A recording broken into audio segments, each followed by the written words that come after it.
All right, we're back live with Mike Weinberg. It's been a bit since I've been back, but we have a record audience here, which I was telling you about. I think I have over 100 more than I usually have, which is good. So I want to welcome. I don't think it's me. I think it's the title. I think it's the title of the episode. How's that? Is accountability your middle name? It's certainly the most impactful thing I'm teaching these days. So could be. Because if I have another kid, I might name my kid accountability just because it's so important. I always joke with my clients when they roll out that one-on-one meeting that I prescribe, the framework of which I stole from my mentor, which we'll get into at some point. But I always tell them, like, hey, maybe we shouldn't call this the accountability meeting. Like, maybe we can call it the results meeting or the RPA, results pipeline meeting. Like, let's, it's not supposed to make them feel bad, but we'll get to that. So I just say thank you. I've enjoyed our friendship the last couple of years, and it's fun to get to dialogue live with you here. So yeah, for sure. No, there's no, like I said, there's no pressure. But for anybody that doesn't know, and I'm sure Mike Weinberg has been, you've had your own business for what, about 15 years? This is 15 years in this iteration of it. Yeah. Okay. And then 4 books? 4 books. 4 books. The 3 that sell are behind me. I don't know if you can see in the split screen. The one that doesn't sell doesn't get displayed anymore, right? So, I told you I've read that one too, and I thought that one was pretty good. It's one of my favorite books. I think it's my best written book. Just no one buys it, so I just ignore it now. And if you're watching live on LinkedIn, feel free to go ahead and comment if you have any questions for Mike or I. I'll do my best to get to them.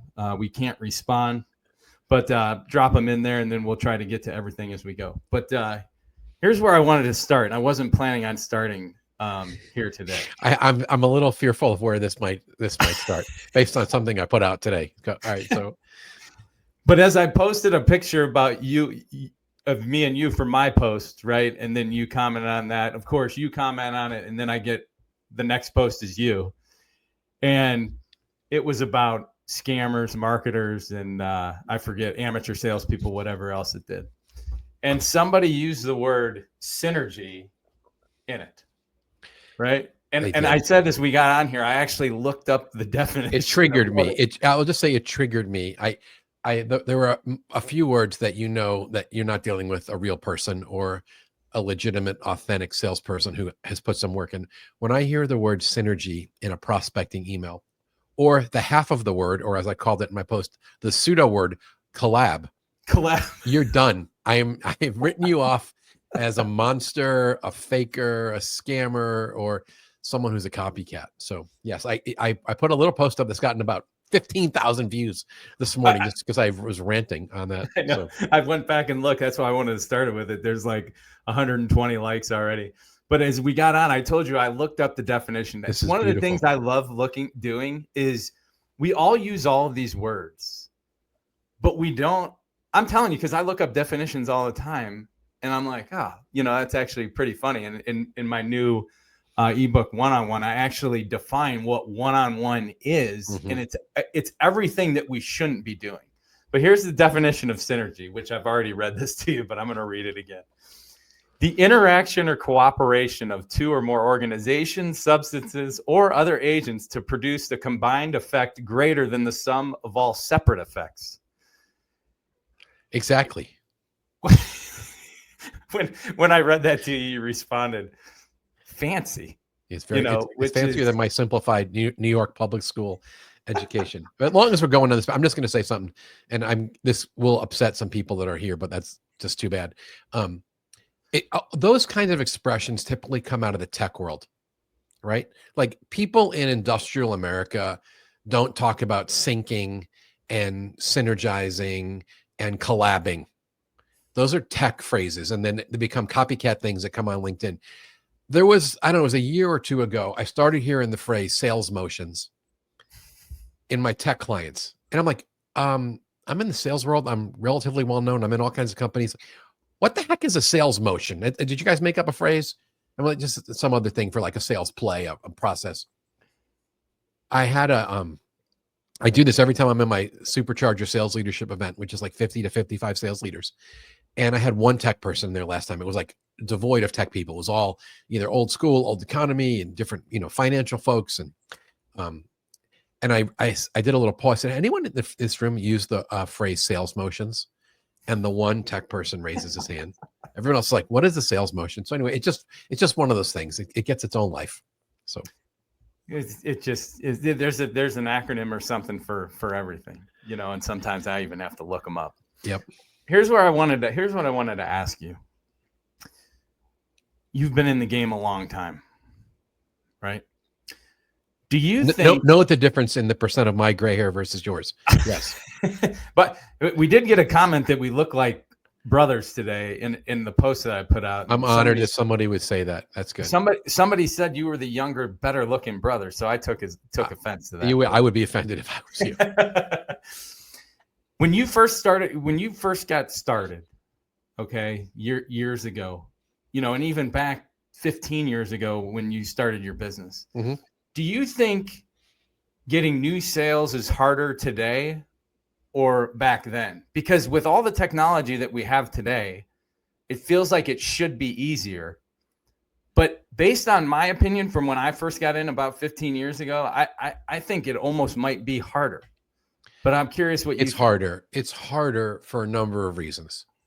And some of it's the proliferation of technology that has been adopted by sales, which has, I wrote about this when I wrote New Sales Simplified. I probably wrote the book 13 and a half years ago, 14 years ago.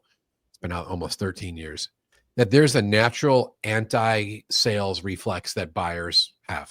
Like there's a suspicion because of the stereotype of salespeople. One of my favorite phrases to say to salespeople is, it's not your fault, but it is your problem.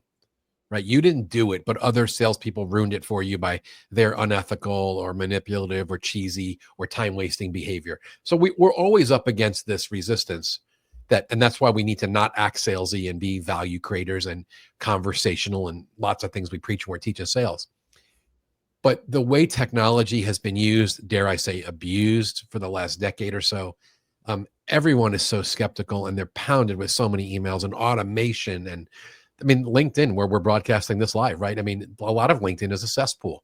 Just look at my inbox. If I open my inbox here live and shared my screen, you would die.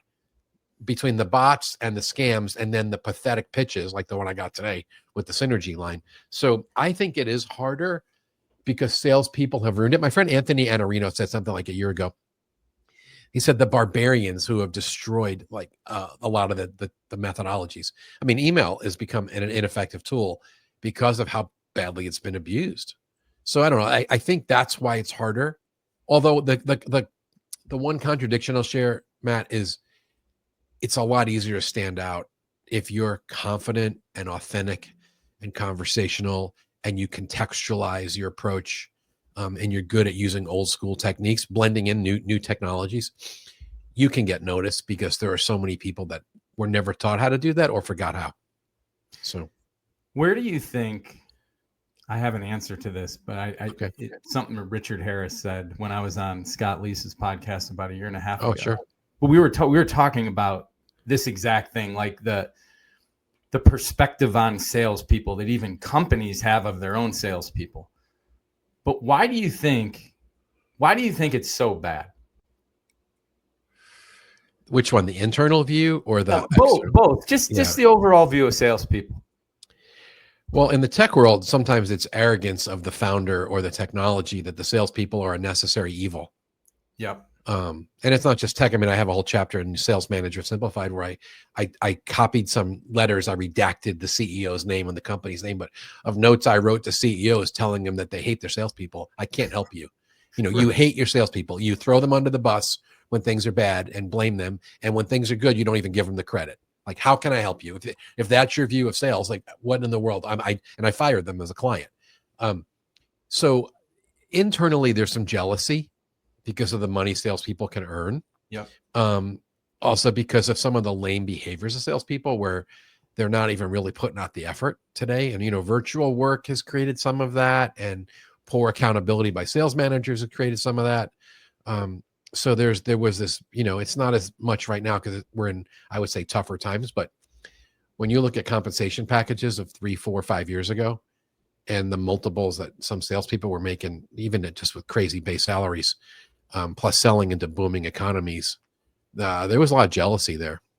And on the outside, I think I always do an exercise when I'm with a sales team that needs to be built up. I contrast the stereotypical salesperson. Everyone's this used car salesman, cheesy, manipulative, greedy, and authentic, all the stuff we would hate, makes your skin crawl. And by the way, I'm sure you would agree with me. I don't know one salesperson in the world who's successful that behaves like that. Right. It's a false narrative, but that's what carries on.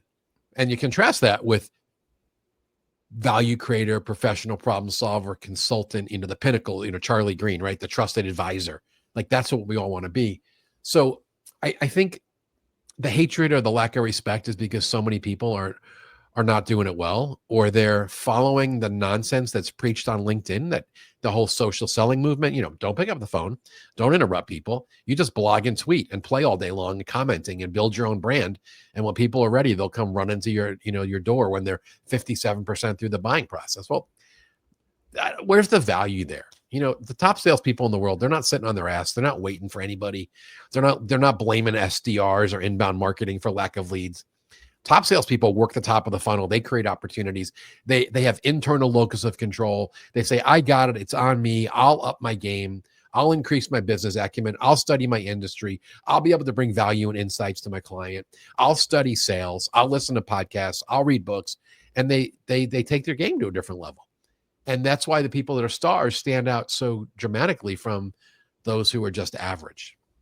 So I don't know if I answered your question, but I like my answer. You did. You did. The answer was good. The funny thing is, and I want to go to a podcast you had with Hannah in a second, sure, because I think there's something you said in there that needs to be done a lot. But I got to go back to Richard's answer on this, because Richard's answer, and I don't think I've ever read the book, which is pretty bad, but he said back when he went to high school, everybody had to read this book, Grapes of Wrath. And there was a scummy car salesman in the book, and that's why he thinks that everybody has a bad look at salespeople. So. Yeah, it's a stereotype. There's a reason, right?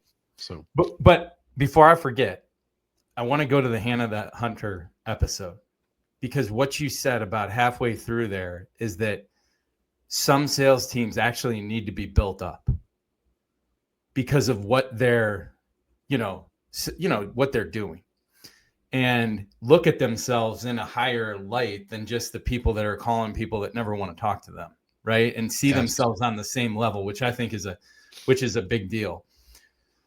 My favorite part of that Hannah the Hunter episode was she's just a normal salesperson that's a top performer. I can't tell you how many people I've sent that to. And I'll ask them, I'm like, why do you think that resonated so much? And they'll give this answer or that answer. I'm like, no, she's a normal, a normal person that everybody could be if they just do the right things. But curious of your thoughts on that. My first thing is, it's amazing that you noticed anything I said in that episode, because I was such a minor player there, because she was the star. It was my privilege to set her up to share her story. And I 100% agree with you. For those of you who don't know what we're talking about, probably 3 or 4 episodes ago on my podcast, the Sales Manager Simplified podcast, I hosted a young woman whose name is Hannah. I call her, she refers to herself as Hannah the Hunter. She's one of the kindest, nicest, most normal sounding people you're ever going to meet. And I did a workshop, a sales kickoff meeting for her company like a year and a half ago. And somewhere 3/4 through the year, she sent me actually did a LinkedIn post and tagged me. And she was celebrating having gotten through her quota earliest time of the year ever. And then she went on to have a record-breaking year for herself. And so I contacted her to ask, what she had done. And just in a brief email exchange, we never spoke before I had her on the podcast, because I didn't want to prep her and I wanted her to be fresh and raw. But she just made a handful of little tweaks to her approach. And one of the things is, Matt, the part you were going down, where I did this little bit early on in that workshop based on their leaders telling me some of their salespeople, and Hannah's in the education space, and a lot of the folks that are attracted to education type sales, they may even have a teaching background, or not be the traditional driven hunter money, let's go kill something mentality. And I've had this experience also with people who have clinical backgrounds that end up in selling medical or some type of medical services, where they were clinicians, nurses by background. and then because they love patients and helping people. And then they had this icky feeling when they got into industry, and now we're trying to sell, like sales is low level. So one of the pieces that the leaders had me talk about was the fact that I like to preach that sales is noble, that it's an honorable profession, and that it's the opposite of that stereotype that people dread. And what Hannah took away from that was two things. One, when she realized that she had her clients, prospects, and clients' best interests at heart, and that her motivation was that she felt like they were better off with her solution than a competitor's, it was permission. It was almost license to hit harder, to prospect with a little more assertiveness, to push past no when someone's trying to, blow you off, to get the meeting and overcome those objections. So she, viewing herself as doing noble work, it was like freedom. I can hit them harder because I have their best interest at heart. And then she also shared later on in the episode, because that's how she began viewing herself, she took more control during sales calls and presentations, and felt like she worked through this doctor-patient analogy, which sometimes I'll use that when I'm teaching about discovery, right? And it's medical malpractice if you were to go just start diagnosing, prescribing medicines without examining patients and diagnosing them. And she became much slower to present and let her prospects dictate sales process, and she owned it. And again, with a firmness and a conviction, because she knew what was best for the client. And that was a piece of why she took her game to new levels. And it's just interesting. It's the opposite of what most people think. Like, most people think you got a bunch of sales killer animals out there and we need to tame them because they're going to do unethical, bizarre things and run over people, or they'll be prima donnas and high maintenance. And yes, there are a handful of people like that. But I see more people like Hannah and sales reps of that type that are more, it's not they're ashamed, but they're less aggressive, and they really govern and monitor their own desire to push, because they don't want to be viewed as that pushy, over the top, self-interested salesperson. So I don't know if that, it's just an interesting contrast, right? And then, there's data that say, there's no correlation that extroversion results in more sales success. There are people that are plenty introverted, but they have the motor inside and the drive, but because they listen better and they often care more, they thrive in sales. So just a few thoughts there. I always think back to an outbound team where it took us 120 touch points to even book a meeting. I saw an example where the leader couldn't believe the stats, right? I was like, hey, send me over some of your data just so I can look at the amount of calls that need to be made to book a meeting. I still don't know if it was right, but it was like 1,000 calls to book a meeting. Oh gosh. It's just and she was like, geez, I can't believe it's that bad. But, we wonder why salespeople get so up and then down all the time, is all the crap that you have to crawl through just to even get, some type of win. And one of the things, one of my favorite stories, one of the first reps I ever hired, she was 2 or 3 years in, and she was one of our top performers. And she gets off this call. I still remember who the call was. It was a big call. I said, how'd the call go? Terrible. I'm like, well, why'd the call go bad? I haven't been on a demo in 2 weeks. Like it'd be one thing if it was easy and we were talking to people all the time, but for outbound people, you really got to look at, 100%. all of that stuff, because it's so much mindset that when you finally do talk to somebody that you see yourself on the same playing level. Well, and what you just said triggered another thought for me, because it has happened to me in a Q&A session not that long ago at a conference where I was speaking. Somebody asked me in front of a whole group of people, help me with selling internally. And I'm like, what do you mean? And they talk me through like, selling externally is the easy part of my job. Then once I get a client interested, I have to go back internally and sell our leadership team on why this is a good client and why I should get resources to put a proposal together. And I almost lost it. I mean, I'm thinking, you're sending this person out there in the wilderness barefoot, walking on glass and sharp stuff, or uphill into the wind on ice with no elements and ill-equipped to do the job. And they do everything possible to grab an opportunity, and then they have to come back and sell it to you why it's okay for the company to do business. I mean, are you kidding me? Like, wholly anti-sales environment, But that's how it is. That's how it is a lot of times. And then that's why people, they get out or they quit because they can't take it. Yeah, or they work in anti-sales cultures that are run by engineers or accountants, where the senior executive says something stupid to the sales team, like, "Hey, would you stop bringing back what the customer's asking for and just sell what we make or what we have?" Right. Like, I'm trying, boss, but it's a kind of a consultative thing, and we go in and we do discovery, and I'm just bringing back what I'm uncovering. Right. Yeah. Right.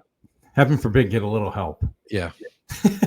Try just if I've done my best to piss off everybody watching this at least once on a different topic, and we're only like a third into this. So, all right, we haven't even gotten to the big topic yet. Here we go. Before we get to accountability, okay, because I listened back to our episode. Matter of fact, I have the topics that we went back. I think that was episode 82 or 83 on your podcast. It's probably almost a year at this point, right? No, actually, it was in October or November, so Okay. about 6 months. It's amazing how time flies. But these are all the things we went over: hero maker, transition into manager, stuck in the middle, accounts, and then my ATM approach we did a little bit on. We talked a lot about one of those topics. And before we get into accountability, if you were to pick one thing to make reps and managers' lives easier to actually getting new business, what would you say it would be? I have an answer. I want to see if we're unpack your question with more detail. What do you mean by, because there's a couple things I could rail on about getting on the same page, but when you say make their lives easier, is it like obstacles or marketing support or no? Just if you could give somebody, because I have a thought on this, if you were to make somebody's life easier and say, hey, just focus on this in order to get new sales, is that a little bit more specific for you? Yeah. It might be a little broad. It is, but you know what? I have an angle where I'm going. You want to go first? Yes. You go. Targeting the correct accounts. I love you. I freaking love you. That's the first thing I was going to say. I knew I was going back to my framework. Go ahead. You go with this. I went back and I listened to the episode because I just didn't want to talk about the same, the same crap, because we could talk about the same stuff all the time. And we were just so aligned. I took you through a month, and I still remember what month it was when I was with the startup, when we actually closed 31 deals. Mm-hmm. We never closed 31 deals again, but I think 27 or 28 of those were crap. Just because the way that we were trying to sell, we were trying to get anything, right? But then we realized with data on a couple of the accounts, be like, oh, look at this. This actually works. Now we have a story to go sell these people. But if you can figure out what your best accounts are and then go duplicate those that actually make the company and you money, like that is the number one thing that I would ever say.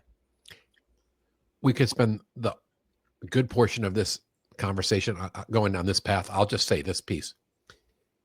I am in shock as a former top producing sales hunter who is biased by my own years of success in sales, that I know, and every top hunter I've ever met, when I say to them, show me your target list, who are you going after for new business right now? Said differently, who are you committed to proactively pursuing to create opportunities at the top of the funnel? Every top producer I've ever met, and I mean like someone who's number one or number two in their entire organization, when I say that to them, show me your list, who you're targeting right now, it takes them a nanosecond. Right. And they either pull out, and I just happen to have a yellow legal pad right here with handwriting you probably can't read. They pull out a yellow legal pad that's got like 9 or 19 names written down, or they've got a spreadsheet crumpled up in their pocket, like held together with Scotch tape with all kinds of highlights, like, Mike, this is my target list. Or they point me to the chicken scratch that they put on a little crappy whiteboard that's Velcroed to the cubicle divider if they have a cubicle, or it's on the wall if they've got a nice office, like in a second. And when I meet someone who's struggling in sales and I'm like, hey, can I see your list? They don't have a legal pad or a printed out spreadsheet or a whiteboard. They open up the CRM and they scroll through 9 screens and like, this is who I'm going after. And I'm like, thanks. So, but just to build on that thought, my initial gut reaction when you said what would make their life easier is could management, and God forbid there's any marketing support, actually point people the right direction? My number one thing when it comes to sales process, I always talk, there's multiple aspects of my sales management simplified framework: leadership and culture, talent management, and then sales process, particularly the leader's role. The number one thing I talk about is the responsibility to point the team. You can't abdicate if you're in sales. Telling them just go sell, or here's your geography, that's not helpful. Like, where's the strategic, finite, printed or written list that we're going to attack? And how much debate went on and good dialogue between the sales rep and the manager that everybody got on the same page, that, with your available discretionary selling time, which some salespeople don't have enough of because they're so burdened with account manager work or other stupid things they do, signing up for the, Memorial Day barbecue, whatever, like committee, like top salespeople don't volunteer for committees. They spend their time selling. So I don't know if I'm going down the path that's helpful, but the leaders have to get involved, and nothing will help you. There's three things. I was going to go to my framework. The first thing is targeting. You got to get the right list, and the management needs to be involved with the reps, agreeing this is who you're targeting. And when we do the one-on-one accountability meeting, which we're going to talk about in a minute here, if we have to get to someone's level of activity, I'm asking way more than just, hey, how many outbound dials did you make? Like, how many attempts?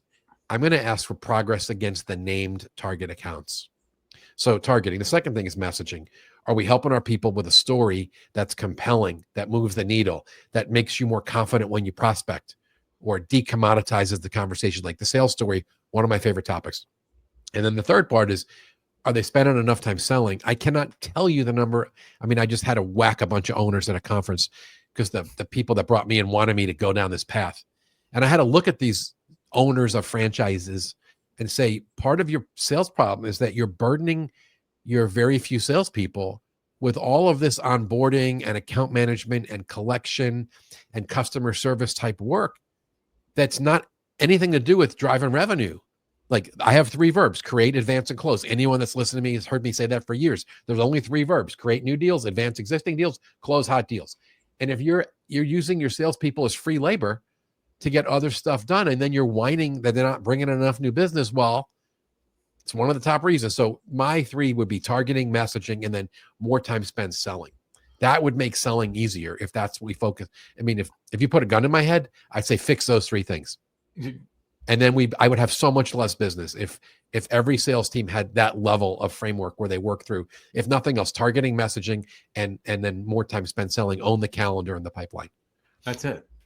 That's it. I mean, I mean it. It's not even funny. We did I did a 4th of July call blitz one time. I think it was on January 3rd. It was just a weird time of the week. And my boss, who's still my mentor to this day, wasn't there. Right. And it was like the 1st or 2nd year of the company. And we did this call blitz and might have booked, I don't know, like 4 meetings or something. Okay. And, when he came back, I was like, hey, the call blitz didn't go that great. We did this and that. He's like, oh, it was amazing. I can't believe all the data that I got from that. Right. And I didn't really understand what he was saying at the time. I was 1 to 2 years even into sales. But what he could do was go in and actually see who people were calling, and then decide, hey, are we targeting the right account list or not? So I always think back to that story. Yeah, it's good. That's good. Before I knew anything. All right. Accountability. I'm buckling up. Okay. It's so funny. I just popped on LinkedIn with my phone. Look, there we are. Oh, there we are, right there. To see what people were, how many people are like cursing me for going there and like I didn't throwing see senior executives under the bus. So I'm going to close that just so I don't, get distracted. All right. How did you? I know the story a little bit, but we can kind of go over it really quick. When did it kind of click for you that accountability was like almost the number one thing for sales management? It took a while. I had this great framework that I stole from my mentor, right? So when I was a top producer, the best sales leader I ever worked for was a guy named Donnie Williams. I mentioned him in every book. And he's the one that created that 3-part accountability framework, which we'll unpack. Yep. But I didn't know at the time, as a top producer, I didn't realize that was like part of his secret sauce as a sales leader, that he was better than anyone at accountability. And he was so brilliant for that 3-part framework he came up with, because it was the opposite of micromanagement. And then when I was his consulting partner a few years later, I watched him implement that in companies, and I saw that it was working, but I didn't really grasp that it was the thing until I was out on my own. And this is for the last 15 years. And then I started teaching it, and I saw whether they were great managers that could out sales manage me under the table, someone who had been doing what they've been doing for 15 years and were like rock stars in sales management. When I taught them the results pipeline activity framework and pushed really hard for this to be an exclusive meeting focused on one thing, not the big old one-on-one where we're doing everything, including coaching and admin and everything else. Yeah. And I saw the crazy lift that was created, whether it was a great sales leader or a rookie who didn't know anything, it was intimidated, but I got them doing accountability that way, or someone who is not leading a successful team implemented the accountability meeting, and I saw that they started getting incredible lift, even without coaching, that just doing good accountability the right way was creating momentum and sales lift. That's when it hit me. And then I got confident enough to preach it harder. And then once it got in my books and it's everywhere, it's like my number one giveaway on my website's the accountability guide. I've gone into companies and this is the only thing they've implemented and it's created sales lift. So I push really hard on that particular topic because I've seen it in companies that people that are listening all know the name of, that I've been brought into, that had a sales management effectiveness initiative or they had a problem. And I've seen those big sophisticated companies implement it and get lift. And then some little mom and pop, landscaping company with, one manager and 3 outside sales reps trying to sell landscaping maintenance. And it works for them too. So it's that simple. I'm going to tell you a good story that I love your stories. This is good. You don't know this, but I go to your Supercharge event. I get on the plane to go home the next morning, and it's the same day that our podcast airs. Right? Like all of that just hit at once. I didn't realize we did. So we dropped your podcast the day after the event? It just all worked out that way. Okay. I get a text message on the plane, or somebody actually hears the podcast and then books a call with me. Okay. Then becomes a client. And he's got a rep that he absolutely doesn't even want to look at. Okay. I won't say the guy's name, but I'm like, when's the last time you've seen him? He goes, he skipped the last 3 one-on-ones and I don't even care. And I'm like, well, are we going to get rid of him? What are we doing here? No, I don't really want to get rid of him. It's commission only. I don't want to get rid of him because then I got to replace him. And, we've talked about that too. I get that side of it, but it's wrong. And I said, what actually would you like him to do? Well, if he'd just book 2 meetings a week with these type of accounts, I'd actually be really happy with that. I'm like, is that doable? Yeah, it's doable. Well, why don't you meet with him and see if, that'll be help? Because this job's complicated and there's a million things to focus on. So every about month, we go through our ATM, which is my framework for ranking reps, which is A equals awesome, T equals typical, and M equals mess. And there's 2 rankings in the T. So when I say this guy was a mess, he was the mess. So then a funny thing happened. The quarter ends and we go through our rankings. And I'm like, hey, what's so-and-so? Just expecting to see a mess. And he's like, you're not going to believe this. I think he's a T. I'm like, a T? Why? Well, I've been doing those accountability meetings with him and he's never missed the mark. So then another month goes by.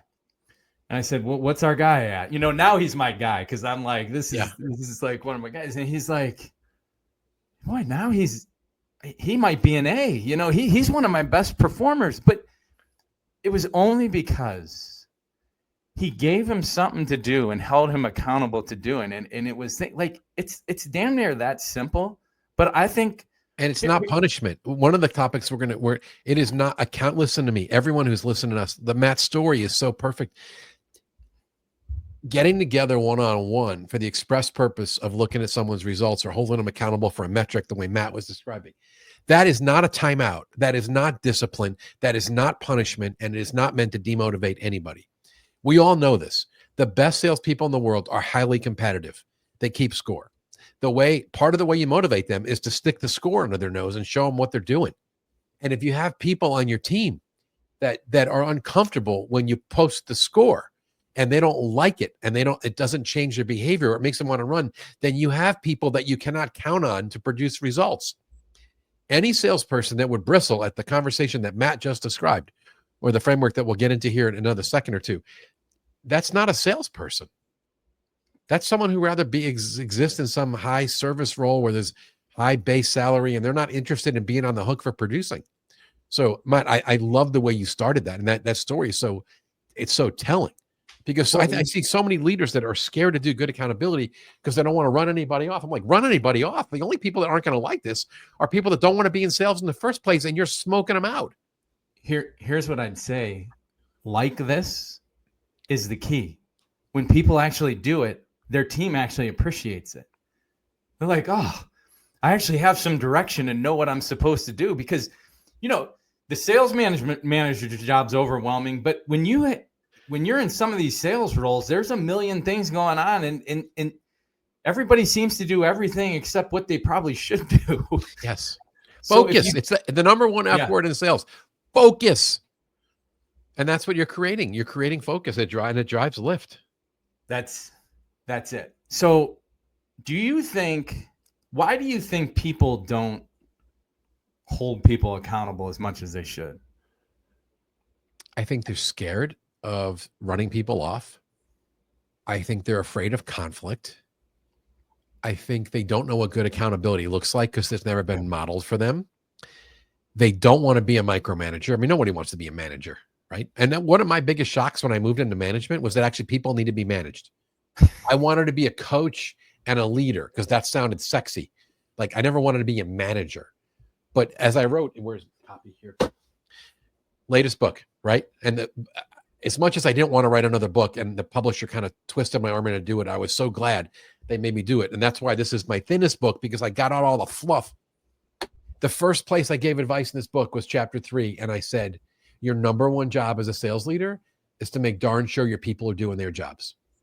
And that comes before chapter 4, where I say, and your number 2 job is to help them get better. I really believe accountability precedes, it trumps coaching. And no one wants to talk about it. Everybody wants to be a coach. Nobody wants to hold someone's feet to the fire. And they're either scared they're going to leave, or they don't want to be perceived as a micromanager.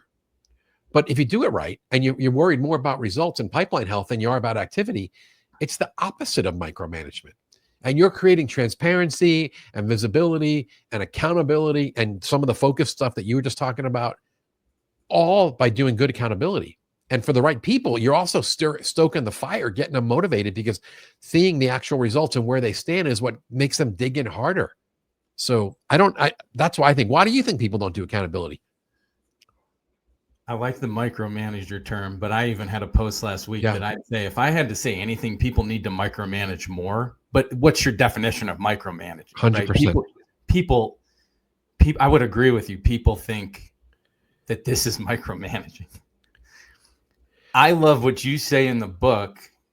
Matter of fact, when I first reached out to you, I talked about, that's one of my favorite things that you say that I've never thought of before listening to that book, which was your number one thing is making sure people do their job.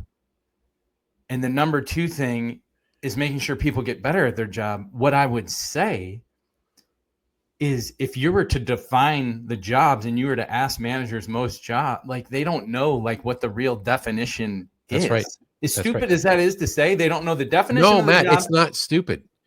Yeah. Well, I'm going to say something that now I'm sure to offend whoever's left listening to us. There are so many C-suite executives and senior leaders that have completely lost sight of the primary job of the frontline sales leader. And I know you see it in your clients, and I see it in mine. The people in the corner office are burying the sales manager with more assignments, more junk, more emails, more virtual meetings, more administration, and it's flavor of the day initiatives, and they keep them from doing their 2 highest payoff activities, holding them accountable and coaching. The 2 levers. I say this to everyone who will listen to me. I try to boil everything down to its simplest, lowest common denominator so people can go implement. At the end of the day, if all the sales manager did was good accountability and good coaching, we would drive a lot more sales. And that would naturally lead to more efficient talent management, because the accountability married with the coaching would identify who can improve and who can't. And because you're doing visibility, transparency, accountability, we're going to force coaching people up or out faster than committing sales management malpractice where we ignore it. So I go ahead. I mean, I'm sure I triggered a couple things there, but like the people in the corner office, we can't keep inviting sales managers to 7,000 virtual meetings a day and burying them in assignments. And then you look and go, why do people sell? Because you don't let me do my job. What am I going to do coaching and accountability if I have to go to all these meetings and do all this admin? That's not sales management. And I'm not like faking my frustration right here. This is an enormous challenge right now. I think the alignment part of it with C-suite, the sales manager, we talked about last time, stuck in the middle, where one of the things you're saying is when you figure out, I think a lot of people don't know what to hold people accountable to. That's one of the issues. Yes. Okay. And I'll tell you where it changed for me is I always just thought people should be doing more. Right. And like how many times you hear like, well, the sales team should be selling more. They should be doing more. They're lazy. They're this, they're that. And I'm always just like, but I had our sales support person do a data study of, I think it was over 60 or 70 reps, right? Over 5 years.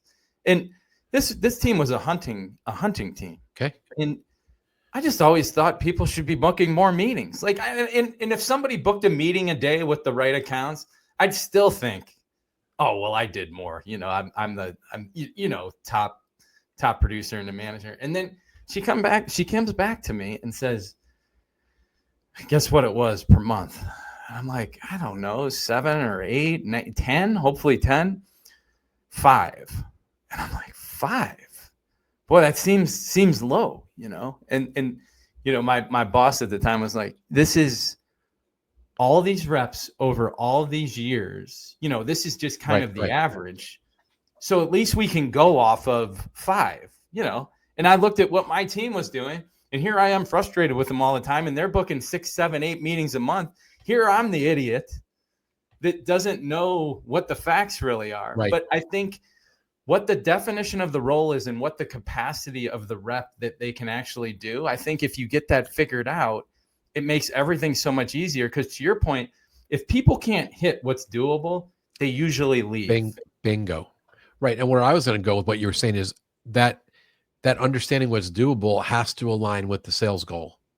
Yeah. 100%, because that's where you get the buy-in.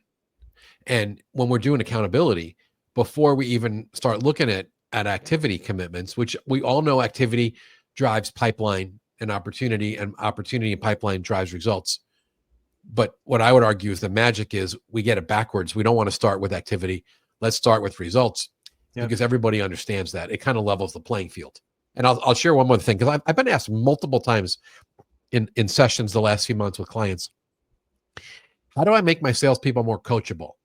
Some of them are cocky, or they're arrogant, or they're ignorant, but they're not coachable. They think they know better. They don't want to do it our way. And then I always follow up with this question. I go, that's really interesting. Are the people that don't want to do it your way top producers, or are they struggling? Because if they're top producers, I don't care unless they're being unethical. I'm going to look away because they know what they're doing. But the mystery I have is a lot of times the people that aren't producing are the ones who are most cocky that they know how to sell. They don't want to follow the company sales process or comply with certain rules. And that's where I say that's why accountability precedes coaching. Because if you confront someone with their pathetic results and their weak pipeline, what ground do they have to stand on to tell you that I know better?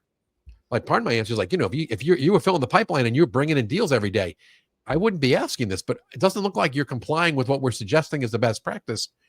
I need to enforce this with you until you get your results where they need to be. I need you to be more coachable, because otherwise they're telling you, I don't want to work here. Because if they're failing and they're not coachable and they're not willing to try what you're suggesting, what do you got? And it's a source of confusion for me, honestly. Well, I agree with everything that you said. And I think when it's obvious where the people need help, it just makes everything so much easier. And how are you tracking that? How do they see themselves versus everybody else? How do they know they're failing? Because I think one of the things in my book I talk about is with coaching, you have to know where to coach. I think too many people think one-on-ones are a way to check in on where accounts are. And then they get done at the end and they'll be like, hey, Mike, where else can I help you? And it's like, I don't know. I mean, I hate that question. I think you should know. I'm not saying that I hate it, but you should have some value. I am with you. Yes. Here's the plan. I like to look at it like as almost a project, right? Like you do your accountability. One of my favorite things that you say is don't mix up accountability and coaching. Right. Because the accountability meeting should be once a month. And it should be, here's what happened. And here's where you're good. And here's where you're struggling a little bit. And here's what we're going to focus on this month. Yeah, you've got a new short ebook, right? That's about to come out. You have not released that yet, right? It's not out yet, but it's the 5 whats. It's like right. And I thought you did a really good job articulating that in there. Like I agree with you. Because I think this is the weird part. And I love that you like to talk about what's a one-on-one. Somehow these two things became one conversation where we're sticking the results under someone's nose and we're talking about the health of their pipeline.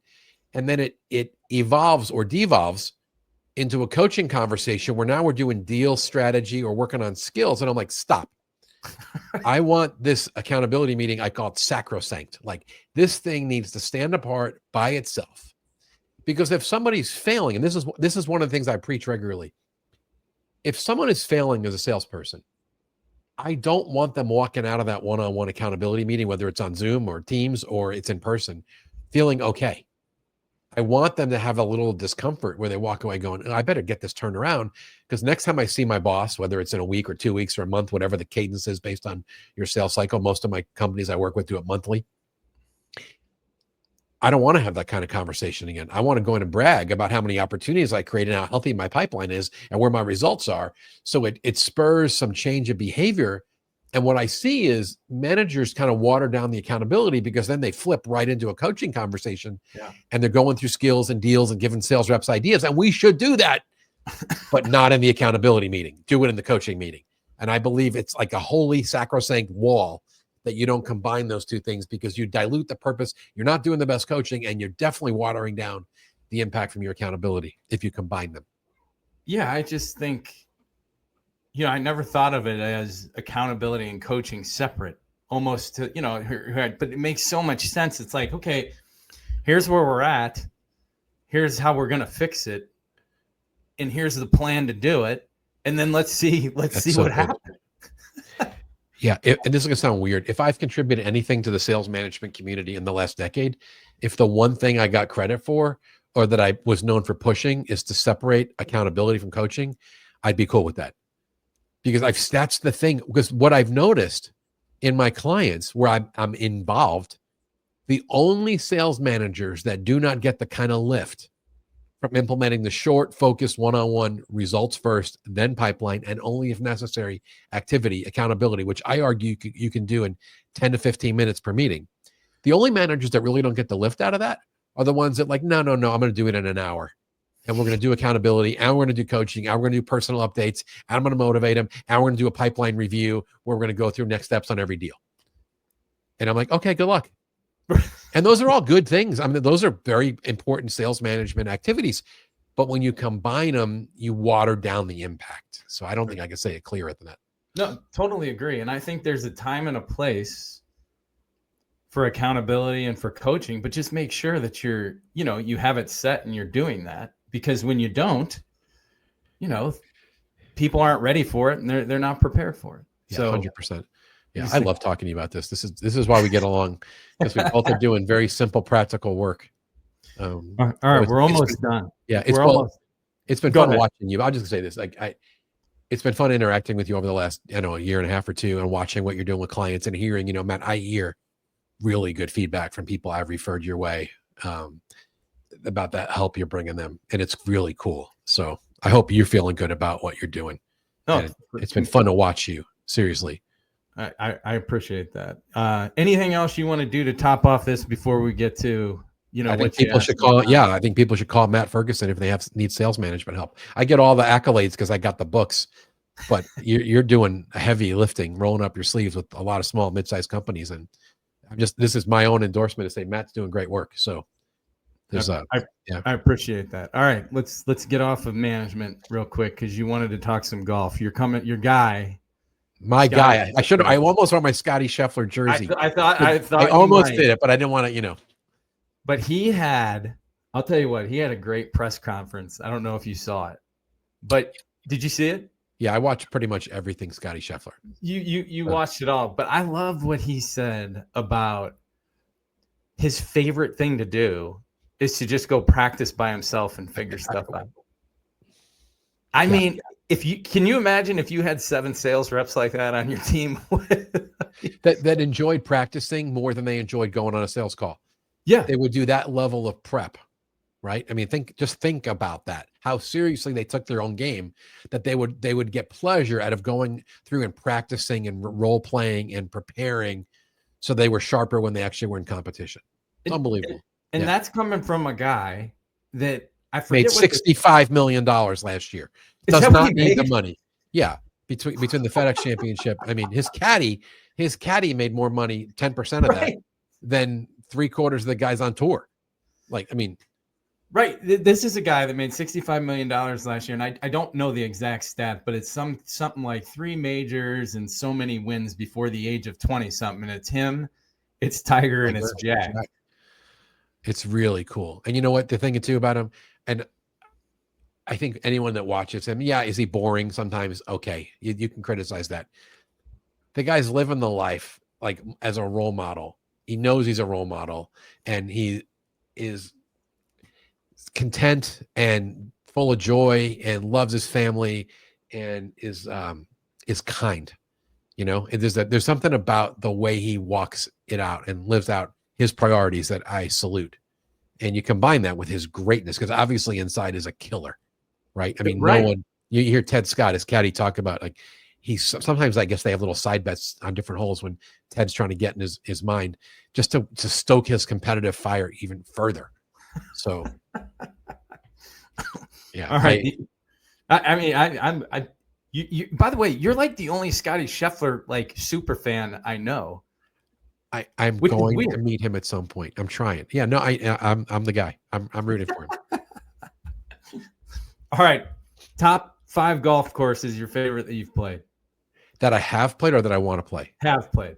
And we could do a bonus 3 that you want to play, but I probably have some guesses on that. Okay. I can start if you want to think. Okay, you can start. I've played Oakmont. Yeah, you're way. First of all, you're a PGA professional, so right. I used to be. That was years ago. Yeah, I'm a hack 12.5 handicap. You know, just trying to get on some decent courses. So I have not played a lot of wonderful places. I played at a place in Portugal on the coast. I can't remember the name. That was phenomenal. The coolest place I probably ever played was just a few months ago with my good friend Joe Tarulli. I extended a business trip to Charleston and went over to Kiowa. Oh, yeah, I've never played there. Yeah. Which I've also discovered is the 2nd or 3rd most expensive public course in America. I did not realize that. Did you pay or somebody paid for it? We paid for ourselves. And but we got a little deal because we stayed on property on Kiowa, so it saved a little bit of money. But walking on that course with a caddy. Yeah. It was a gorgeous day, and it was too much golf. I mean, it was trickery. And I didn't realize the reputation that 2 PGA championships had been played. That's where Mickelson won as an old guy. And there was a Ryder Cup there, probably 20 years ago. That was probably the coolest place. And then the 3rd place I would say was that I played 2 really neat places in Ireland on a business trip last year. And I will go back and play a dozen more there because it's that cool. But there's one called the Island Club on this little island just off of Dublin, because I didn't have time to get out in the far country. It looked like Jurassic Park, the natural beauty, the crazy mountains. I took some videos, and plus I was in the rain for 4.5 hours. I've never been more wet. And that's the day I learned that the word waterproof as it relates to shoes and clothing is completely relative. Right. And that after about 2 or 3 hours in driving, windy Irish rain, nothing is waterproof. Right. I mean, it was at the turn, at the turn, I went in and took off my waterproof pullover, and I had to take off I think I was wearing like 3 layers because it was so cold and windy. My closest undershirt was one of my black Sales Truth t-shirts. Right. I took it off and I had to wring it out in the sink, and then I just threw it in the garbage because it was I was like an extra 10 pounds of water. I was carrying around. But Irish golf is the bomb, and I can't get more. Where do I need to play here? You give me one. I've never played over here. Here, yeah. To me, Midwest golf, like I'm in Arizona now. Yeah, I'm so unimpressed by. It's all desert, and you're looking for your ball and battling snakes. And did you ever go to Firestone or Jack's Place? Like, yeah, I played Firestone. Yeah, I played Firestone South 2 or 3 times. Oh, wow. It's not one of my favorites. Okay. It's so hard. Yeah. I've been to Muirfield, Jack's Place, but I've never played it. But Midwest, like Oakmont, Oak Hill, I have a buddy of mine that worked in New York and in the Hamptons and has played all those, but like those are better than anything out here. Yeah, there were 2. I live in St. Louis, which is a very interesting blue blood town, of which I'm not from here, and I don't have blue blood, but I have some blue blood friends. And one's at Belle Reeve Country Club, where they've had some recent PGAs, including the one that Tiger won. No, the Tiger competed in, but Brooks Koepka won in '98. It was the 100th PGA, 2000. What year was that? 2018. And then there's another club in town called Old Warson, where I have a couple of friends that belong. And I think it's as nice or nicer than Belle Reeve. Yeah. And that's some high-end, high-quality property golf. And I love my little club that I belong to that's not fancy and that's in beautiful condition.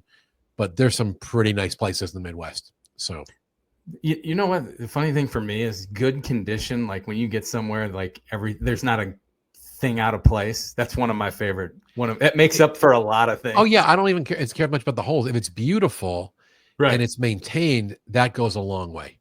Because I'm not good enough to judge. I've played 1 or 2 courses. I'm like, I don't even think I belong out here. I mean, I can't. If I can't make the ball stop on the green, and then I 4-putt because of the slope. Right. I guess I don't belong here. All of a sudden, my beautiful day got really frustrating, which is what golf is most of the time. Well, all right. We're wrapping up. This went fast, man. Thank you for this hour. I can't believe it's been an hour. Yeah. Anything else you want to say, or you got anything to promote? I don't have anything to promote just yet. We're about to release a new product for the first time in several years with an AI assist for a very important topic. And we're not public yet, but we're within a month probably. Okay. So it's a teaser. No, my message is always what is like, do the basics. Get off of LinkedIn. Once this meeting is over, if you're watching us live, get off of LinkedIn and go back to work. Right. And focus on coaching and accountability and help your people target and work on their story and make them spend more time selling, less time babysitting or doing, admin or account management work. And you'd be amazed what happens. Targeted, simple. I like to use simple and specific. Like, what is it and go do it and have them do it and then figure out what happened. And yes, I think my clients think sometimes like, is it this easy? Yeah, but you gotta do it. You gotta execute. Right. You got to execute it. The concept is this easy, but everybody wants to complicate it. So all the time. Yeah. Thank you, my friend. This is really good. I appreciate it.